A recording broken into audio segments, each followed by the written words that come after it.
عليكم ورحمة الله وبركاته. الحمد لله. قال الله تعالى في القرآن العظيم وفي الفرقان المجيد: أعوذ بالله من الشيطان الرجيم. بسم الله الرحمن الرحيم. ومكروا مكر الله والله خير الماكرين. صدق الله العليم. எல்லா புகழும் அல்லாஹ்வுக்கே உரித்தாகட்டுமாக. அல்லாஹு தஆலா நம்மவர்களை புனித ரமலான் மாதத்தில் முதல் ஜும்மாவை அடைந்தவர்களாகவும் 3 தராவியா நிறைவேற்றியவர்களாகவும் 2 நோன்புகளை நிறைவு செய்தவர்களாகவும் அல்லாஹ் ஆக்கியிருக்கிறார். அல்லாஹ்வுக்கே எல்லா புகழும்.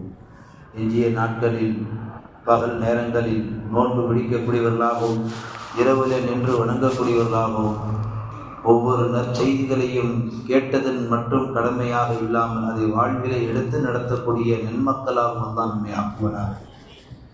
குர்ஆனிலே 114 சூறாக்கள் இருக்கிறது. அதில் நேற்றோடு 2 அத்தியாயங்கள் முடிவடைந்திருக்கின்றது. சூரத்துல் பக்ரா என்று சொல்லக்கூடிய நீண்ட அத்தியாயம், பெரிய அத்தியாயம். அந்த அத்தியாயத்தினுடைய முடிவில் அல்லாஹு தஆலா ஏராளமான நற்செய்திகளை சொல்லிக் கொண்டு வருவான். இன்றைக்கு துவங்கப்பட்டிருக்கக்கூடிய ஆல இம்ரானினுடைய ஒரு 3/4 பகுதியை நெருங்குகிற பொழுது அல்லாஹ் ஒரு ஆயத்திலே பேசுவான். மக்கரு மக்கரல்லாஹ் அல்லாஹு கைருல் மாக்கீரின். சூழ்ச்சி செய்யாதீர்கள், வீழ்ச்சி அடைவீர்கள் என்பதை அல்லாஹ் குறிப்பிடுகிறான். பார்த்தவர்களே, இன்றைக்கு உலகம் முழுக்க ஒரு பெரிய நோய் பரவிட்டு இருக்கு. என்ன நோயின்னு கேட்டிங்கன்னா மக்கர். எப்படி யாரை எங்கே கவுக்கலாம். அதுவும் இன்னைக்கு உள்ள காலகட்டம் ஒரு மோசமான காலகட்டம். குறிப்பாக அரசியல் வட்டம் மிக கேவலமான ஒரு பாதையை நோக்கி போய் பயணிக்கிறது.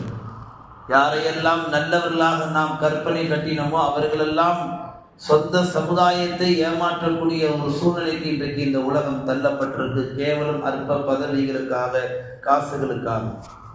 இதையெல்லாம் எதை எடுத்து காட்டுகிறது? தந்திரம், சூழ்ச்சி. அல்லாஹ் அதைத்தான் உடைத்து பேசுகிறான். மக்கரு மக்கரல்லாஹ், நீங்கள் 1000 சூழ்ச்சி செய்யுங்கள், அல்லாஹ்வும் சூழ்ச்சி செய்கிறான். அந்த ஆயத்தில் அல்லாஹ் முடிப்பான், அல்லாஹு கைருல் மாக்கீரின். இங்கே வாங்க, சூழ்ச்சி பண்றீங்கல்ல, மாஸ்டர் பிளான் போடுறீங்கல்ல, ஆனால் உங்களோட நான் ரொம்ப அழகா மாஸ்டர். அல்லாஹ் கைர் என்ற வார்த்தையை பயன்படுத்துறான். அடியார்களை பார்த்து சொல்லும்போது மக்கரும் மக்கர் அல்ல, நீ பண்றத பண்ணு, ஆனா நான் பண்ற பத்தியா அதுல ஹைர் என்ற வார்த்தை அல்லாஹ் பதிவு செய்ய. ஹைர்னா என்ன அர்த்தம்? எப்படிங்க இருக்கிறீங்க? ஹைரத்தா இருக்கிற, அப்படி நலமா இருக்கிற, நல்லா இருக்கிறேன்னு அர்த்தம். அல்லாஹ் சொல்றான் அந்த வார்த்தைய, நான் சாதாரணமா சூழ்ச்சி பண்ணல, ரொம்ப நல்லா சூழ்ச்சி பண்றேன். நீ பண்றதை விட பன்மடங்கு அதிகமா பண்ணுவேன், எனக்கு பண்ண தெரியுன்றான். உலமா பெருமக்கள் விளக்கம் தருவார்கள். இந்த ஆயத்தில் அல்லாஹ் தஆலா முதலில் அடியார்களை பார்த்து என்ன சொல்லுகிறான்? என் அடியானே, நான் சூழ்ச்சி செய்கிறேன் என்று இந்த உலகத்திற்கு பிரகடனப்படுத்தவில்லை. நான் குர்ஆனிலே அறிமுகப்படுத்துகிற பொழுது மக்கரு மக்கரல்லாஹ், நீ செய்கிறாய் என்றுதான் நான் சொன்னேன். எடுத்த உடனே நான் செய்கிறேன்னு சொல்றது. அல்லாஹ் பேசக்கூடிய வார்த்தையை நன்றாக கவனிங்க. இய்யாக நஅபுது வ இய்யாக நஸ்தஈன். உன்னையே வணங்குறோம், உன்னிடமே உதவி தேடுகிறோம். ஃபர்ஸ்ட் அல்லாஹ்வை தொழுதானே செய்யறோம். அல்லாஹ்ட்ட வந்து நின்றவனே அதை கூட இதை கூட நான் கேட்கிறோம் இல்லையே. முதல்ல வணக்கம், 2வது உதவி. எதை செய்கிறோமோ அதை அல்லாஹ் குர்ஆனிலே அறிமுகப்படுத்துகிறான். இய்யாக நஅபுது வ இய்யாக நஸ்தஈன். உன்னையே வணங்குகிறோம், உன்னிடமே உதவி தேடுகிறோம். அல்லாஹ்வுடைய வார்த்தைகளை ஒவ்வொன்றாக கவனித்து பாருங்கள். 1000 அர்த்தங்கள் உள்ளடங்கி இருக்கும். அதை வைத்து அல்லாஹ் பேசுகிறான். நான் சூழ்ச்சி செய்கிறேன் என்று குர்ஆனிலே எங்கேயுமே நான் சொல்லவில்லை. உலகத்தில் எல்லா ஹாஃபிஸாக்களையும் கேட்டு பாருங்க, குர்ஆனை தரவா குடிச்சு வச்சிருக்கிற ஹாஃபிஸாக்களையும் கேட்டு பாருங்க, அல்லாஹ் எங்கேயுமே அப்படி சொன்னதே கிடையாது. தன்னை நீ எந்த ஆயுதத்தை எடுக்கிறியோ அதை விட பன்மடங்கு எனக்கு எடுக்க தெரியும் என்று அல்லாஹ் குறிப்பிடுகிறான். ஃபிரௌனை எடுத்துக்கொள்ளுங்க, பெரிய சூழ்ச்சிக்காரன், என்னென்ன பிளான்லாம் போட்டான்.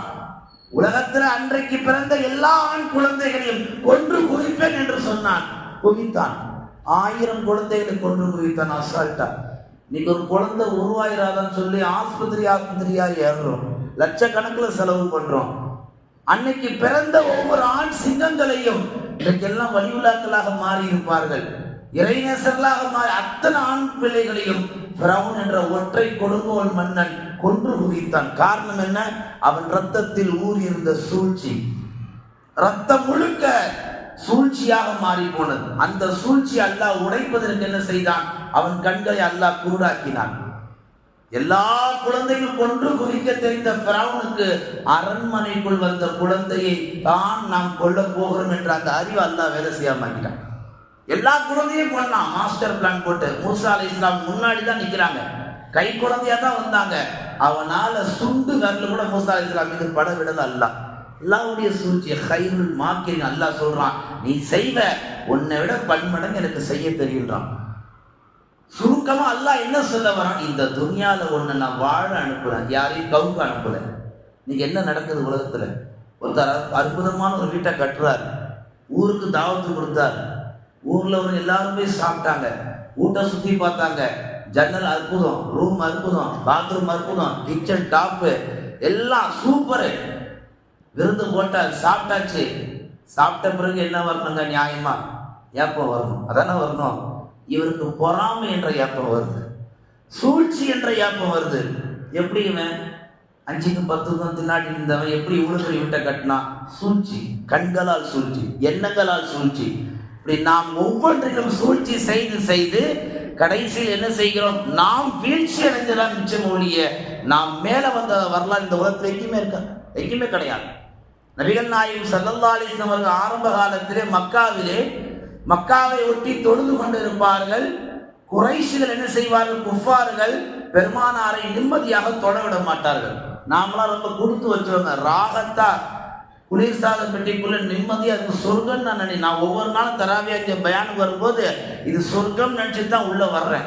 ஏன்னா அவ்வளவு குளுமையா இருக்கு. மாஷா அல்லாஹ் 2 ரக்காயத்து நாம நஃபில் தொழுதாலே அவ்வளோ இன்பம். இங்க 20 ரக்காயத்து நின்று தொழ பாக்கியா அல்லாஹ் தந்திருக்கிறான். கிட்டத்தட்ட சொர்க்க பூங்காவனம் தான் இந்த பள்ளிவாசல். அப்படிப்பட்ட ஒரு நிம்மதியான தொழுகை நாம தொழுதுட்டு இருக்கிறோம்.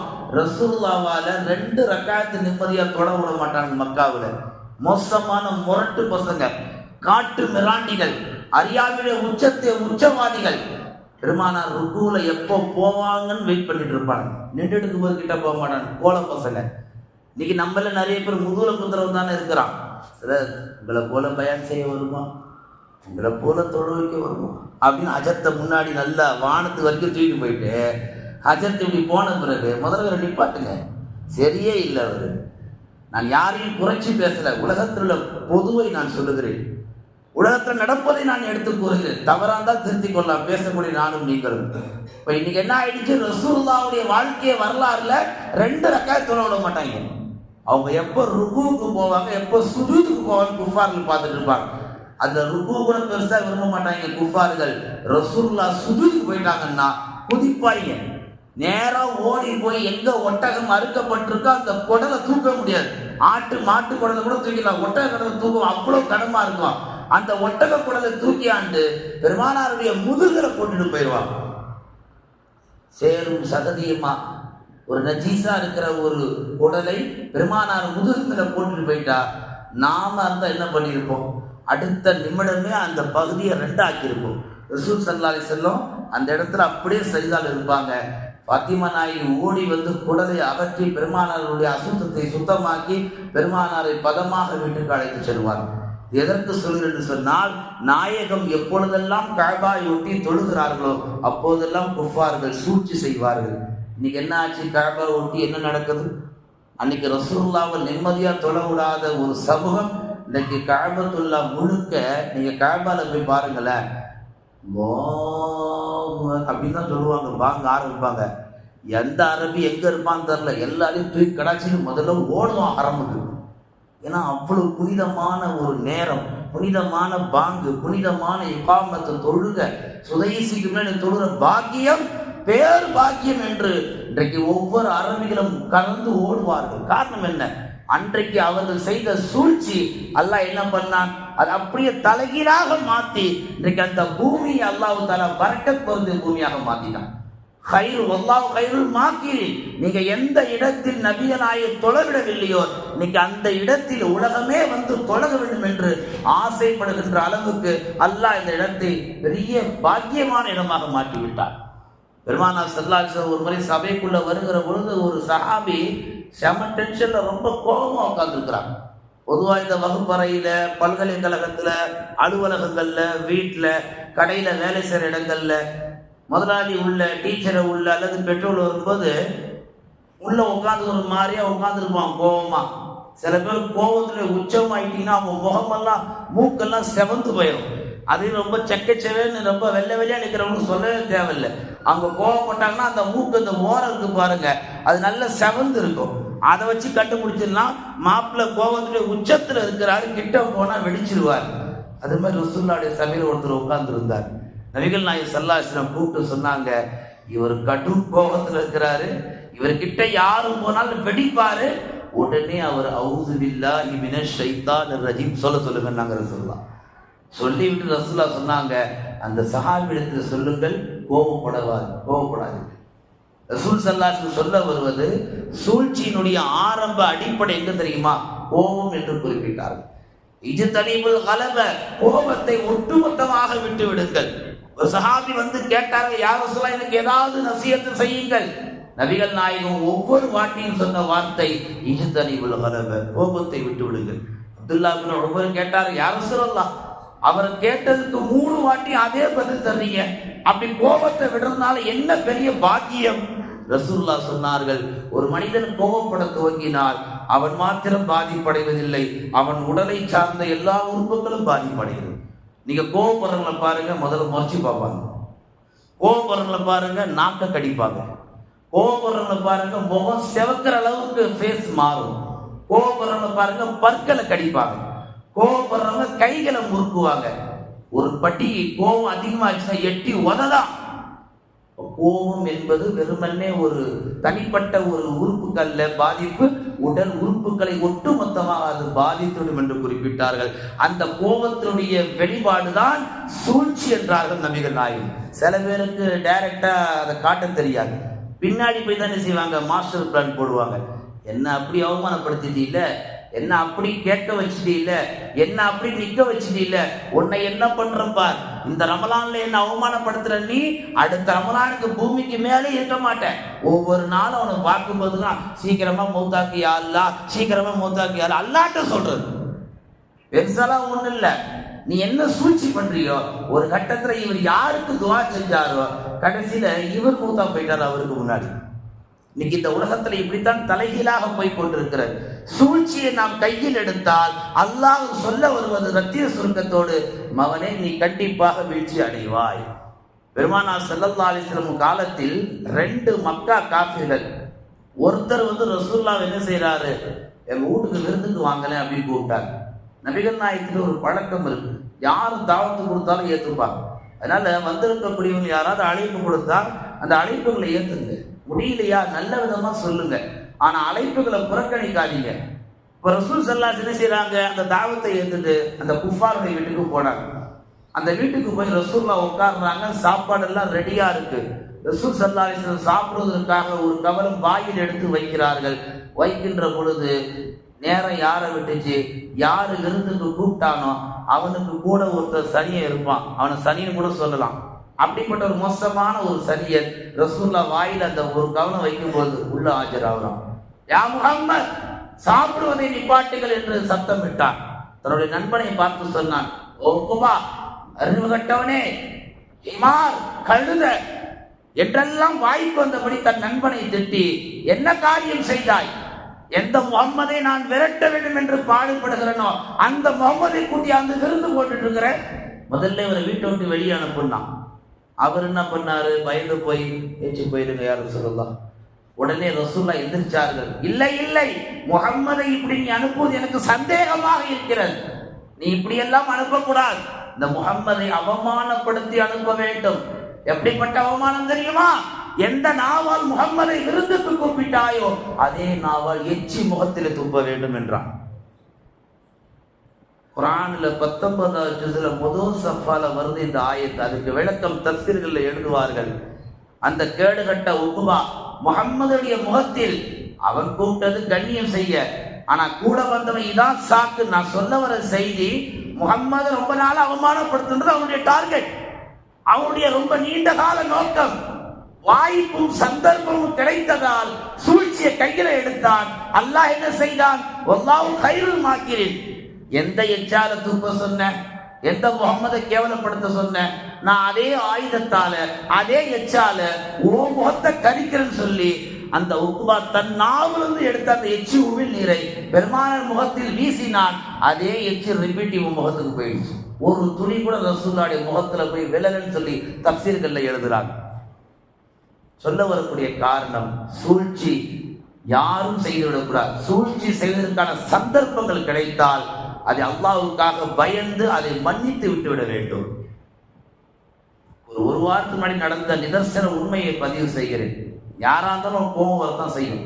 வண்டியில போகும்போது நிறைய பேர் பெரும்பாலும் செய்வாங்க, ரைட்ல லெப்ட்ல பின்னாடி வரவங்க மனுஷனா பார்க்க மாட்டாங்க, பலக்கும் துப்பிடுவாங்க. அது காத்துல பறந்து அப்படியே ஜம்ஜம் நீர் மாதிரி மேல வந்து அப்படியே எல்லாருக்கும் புனித நீரா பரவும். ஒரு வாரத்துக்கு முன்னாடி வண்டியில போய்கிட்டே இருக்கும்பொழுது ஒரு மாற்று சகோதரர் தன் மனைவி அழைச்சிட்டு போறாரு, யதார்த்தமா ரைட்ல துப்பிட்டாரு. அப்ப துப்புன உடனே அந்த எச்சில உள்ள ஒரு சாரல், ஒரு துளி மட்டும் அங்கேருந்து பறந்து என் உதட்டுல வந்து உக்காந்தது. நீங்க நல்லா கவனிக்கணும், வண்டியில போற வேகம் வேற, இந்த உடல் இருக்கிற கணம் வேற. அந்த ஒரு துளி, ஒரே ஒரு துளி அது உதட்டுல வந்து பட்டு உன் உதட்டில் வேறு ஒருவருடைய எச்சி வந்து படுவது உணர்வை அல்லாஹ் தருகிறான் என்று சொன்னால், ஒரு பக்கம் இருக்கட்டும், அந்த நேரத்தில் ஒரு கோவம் வச்சு பாருங்க. நம்மளும் வேகமா ஓவர்டேக் பண்ணி போய் அதே மாதிரி அவன் என்ன செய்யலாம், நல்ல காரி துப்பிட்டு போயிடலாம் அப்படின்னு மனசுல வந்தது. மனுஷன் தானே. ஒரே ஒன்றுடைய யோசித்தேன், ஒரு முஃமினுடைய எச்சி ரசூல் ஸல்லல்லாஹு அலைஹி வஸல்லம் ஷிஃபா என்று சொன்னார்கள். வருங்காலத்தில் அவன் முஃமினாக கூட மாறலாம். இன்ஷா அல்லாஹ் மாறினால் அந்த எச்சியின் துளி வருங்காலத்தில் எனக்கு வரக்கூடாத நோய் வந்தாலும் இந்த துளியும் அல்லாஹ் எனக்கு ஷிஃபாவை தருவான் என்று அந்த இடத்தை விட்டு கடந்து சென்றேன். நாம் வாழும் இந்த உலகத்தில் சூழ்ச்சி செய்வதற்கான வாய்ப்புகள், சந்தர்ப்பங்கள் அல்லாஹ் நமக்கு எப்படியாவது உருவாக்குவான். அப்படி உருவாக்குகிற பொழுது அதை நாம் பயன்படுத்தி விடக்கூடாது. அதை பயன்படுத்தினால் அல்லாஹ் சொல்லுகிறான், வல்லாஹு கைருல் மாக்கிரீன். நீ சூழ்ச்சி செய்தால் உனக்கு விட பன்மடங்கு நான் சூழ்ச்சி செய்து அல்லாஹ் தஆலா குர்ஆனில் இன்றைக்கு ஓதி வசனத்தில் பேசி காண்பிக்கிறான். இது 557ஆம் ஆண்டு அப்பாசிய கிலாஃபத்தினுடைய ஆட்சி காலம். அப்பொழுது 2 கிறிஸ்துவர்கள், அன்றைக்கு கிறிஸ்துவம் ஓங்கி இருந்தது, இன்னைக்கு ஓங்கி இருக்கிற மாதிரி 2 கிறிஸ்துவர்கள் என்ன செய்தார்கள், சில கிறிஸ்துவத்துக்கு விலை போகி அவங்களுக்கு கொடுத்த அந்த பணத்திற்கெல்லாம் அடிமையாகி அவர்கள் கொடுத்த அந்த அசைன்மெண்ட்டை ஏற்றுக்கிட்டு மதீனாவுக்கு வந்தாங்க. மதீனாவுக்கு ஏன் வந்தாங்க தெரியுமா? பெருமானாருடைய உடலை கைப்பற்றுவதற்காக. கிபி 557ஆம் ஆண்டு நடந்த சம்பவம். 2 பேர் மதீனாவுக்கு அன்சாரி தோற்றத்துல வந்தது. அசல்ல 2 பேர் யாருங்க? யூதர்கள், கிறிஸ்துவர்கள். 2 பேரும் தொழிலாளியாக, நோன்பாளிகளாக, அமல் செய்யக்கூடியவர்களாக, நல்லவர்களாக, மக்களோடு மக்களாக ஒன்றாக இருந்தார்கள். ஒரு கட்டத்தில் என்ன ஆச்சு, தங்களுடைய வீட்டில் அறையிலிருந்து பெருமானாவுடைய ரவுலா ஷரீஃபுக்கு ஒரு ஓட்டையை போட்டாங்க. அந்த ஓட்டை பெருமானுடைய ரவுலா வரைக்கும் நின்று போச்சு. ஒரு நாளைக்கு கொஞ்சம் கொஞ்சமா தோன்றது. மோசமான திருடர்கள் கொஞ்சம் கொஞ்சமா தோண்டி ஒரு கட்டத்தில் ரசூலுல்லாஹ்வுடைய தர்பாரை நெருங்கிட்டாங்க.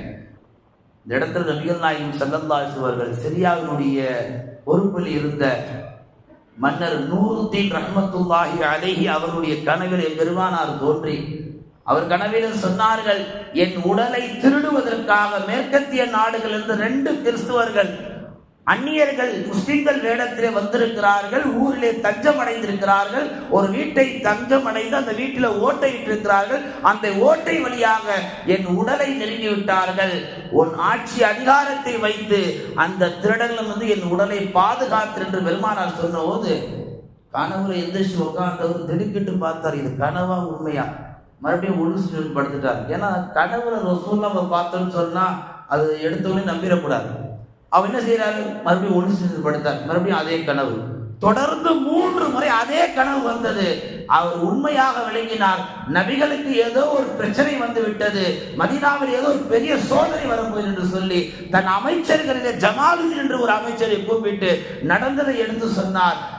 அமைச்சரும் அந்த மன்னரும் தங்களுடைய கைகளில் இருந்த அனைத்து பொருட்களையும் எடுத்துக்கொண்டு சிரியாவிலிருந்து மதீனாவுக்கு வந்தார்கள். வந்தவர்கள் என்ன செய்தார்கள், நேராக ரசூலுல்லாஹ்வுடைய தர்பாருக்கு வந்தார்கள். மன்னர் நூருதீன் அவர்கள் வந்து தொழுதுட்டு அமைதியா உட்கார்ந்துருக்கிறாங்க. ஜமாலுதீன் கேட்கிறாரு, நீங்க கண்ட கனவுல 2 பேர் இப்ப வர சொன்ன அடையாளம் காட்டுவீங்களா? கண்டிப்பா காட்டுவேன். ஊர்ல உள்ள எல்லாருக்கும் ஒரு அழைப்பு கொடுத்தாங்க. சிரியாவிலிருந்து மன்னர் நிறைய பொருட்கள் எடுத்து வந்திருக்கிறாரு, வந்து எல்லாரும் வாங்கிட்டு போங்க. எல்லாரும் வந்தாங்க, அந்த 2 பேர் வரல. ஜமாலுதீன் கேட்டார், அமைச்சர் எல்லோரும் வந்துட்டீங்களா, யாராவது பாக்கி இருக்கிறீங்களா? எல்லாம் வந்துட்டாங்க, மதினால ஒருத்தர் கூட பாக்கி இல்லை. நல்லா சொல்லுங்க, மன்னர் கிளம்ப இருக்கிறார், நீங்க உண்மையை சொன்னீங்கன்னா இருந்து கொடுத்துட்டு போவார்.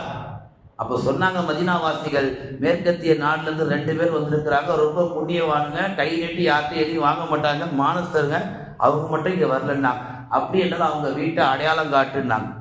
எவ்வளவு அழகா தந்திரமா கண்டுபிடிக்கிறாங்க. ரசூலுல்லாஹ்வுடைய உடலை எடுக்க வந்த விஷயத்தை ரொம்ப பிரபலியப்படுத்தினா மதீனா 2000 அதை எப்படி கையாளுறாங்க பாருங்க.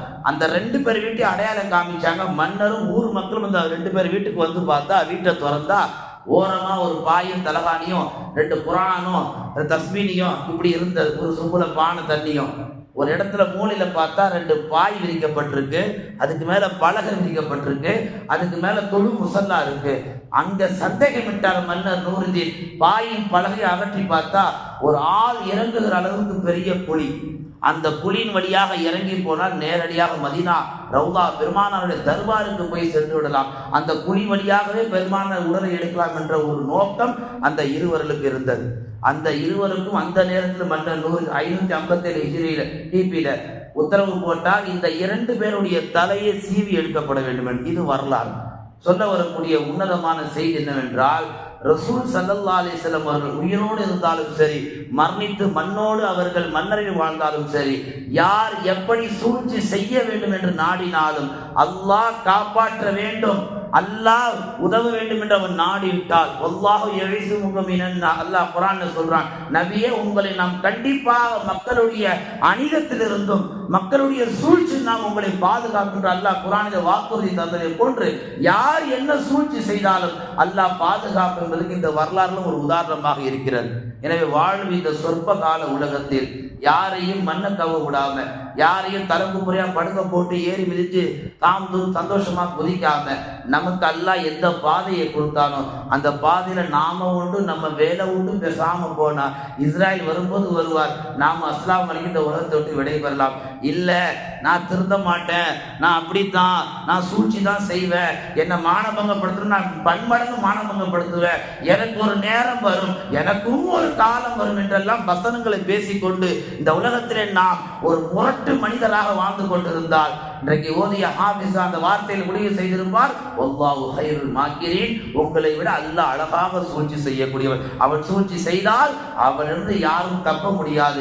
எல்லாம் வல்ல அல்லாஹு தஆலா அப்படிப்பட்ட மோசமான பண்பை விட்டு அல்லாஹ் நம்ம எல்லோரையும் பாதுகாப்பானாக. சூழ்ச்சி செய்யக்கூடிய அந்த கூட்டத்தை விட்டு அல்லாஹ் நம்ம எல்லோரையும் பாதுகாப்பானாக. உண்மை மூமினாக, பரிபூர்ண மூமினாக, சுத்தமான மூமினாக வாழக்கூடிய ஒரு தௌஃபீகை வல்ல ரஹ்மான் நம் எல்லோருக்கும் வழங்கும் என்று கூறி என் வார்த்தையை நிறைவு